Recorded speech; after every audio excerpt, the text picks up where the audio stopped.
അക്ഷരങ്ങളെക്കാൾ മുമ്പ് സ്വന്തം അക്കങ്ങളെ നഷ്ടപ്പെടുത്തിയവരാണ് മലയാളികൾ.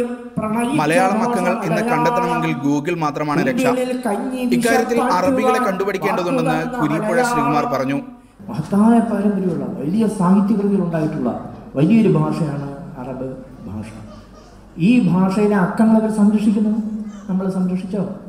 മലയാളം അക്കങ്ങൾ ഉണ്ടായിരുന്നല്ലോ. മലയാള അക്കം ഉണ്ടായിരുന്നെന്ന് പോലും നമ്മുടെ പുതിയ തലമുറയ്ക്ക് അറിയാൻ വയ്യ. വേറെ അക്കങ്ങൾ പഠിക്കുന്നതോടൊപ്പം നമ്മളത് സംരക്ഷിക്കുക കൂടി ചെയ്യണമായിരുന്നു. ഇപ്പം എവിടെ നിന്ന് കിട്ടും ഈ അക്കം? ഈ അക്കം കിട്ടാൻ ഒരു മാർഗ്ഗമുള്ളൂ. നമ്മൾ പറയല്ലോ, എല്ലാ കുട്ടികളും ഇപ്പോൾ ഇൻ്റർനെറ്റിൻ്റെ മുമ്പിലാണ്. അത് കാരണം അവരുടെ തലമുറ നശിച്ചു പോയി. ഇന്ന് ഇൻ്റർനെറ്റ് വാങ്ങിച്ചു കൊടുത്ത് നമ്മൾ തന്നെ പറയുമല്ലോ, ഇൻ്റർനെറ്റ് മാത്രമാണ് ഇപ്പോൾ ഈ സാധനമുള്ളത്.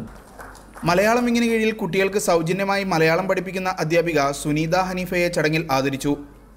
വിവിധ മത്സരങ്ങളിൽ ജേതാക്കളായവർക്കുള്ള പുരസ്കാരം വിതരണം ചെയ്തു. കുട്ടികളുടെ വിഭാഗം കോർഡിനേറ്റർ ഭരത് പ്രസാദ്, ശ്വേത ബാലസുബ്രഹ്മണ്യം, രാജീവ് കുമാർ എന്നിവർ സംസാരിച്ചു. കൺവീനർ കാളിദാസ് അധ്യക്ഷനായിരുന്നു. കുട്ടികൾ അവതരിപ്പിച്ച വിവിധ പരിപാടികൾ ആഘോഷത്തിന് മാറ്റുകൂട്ടി.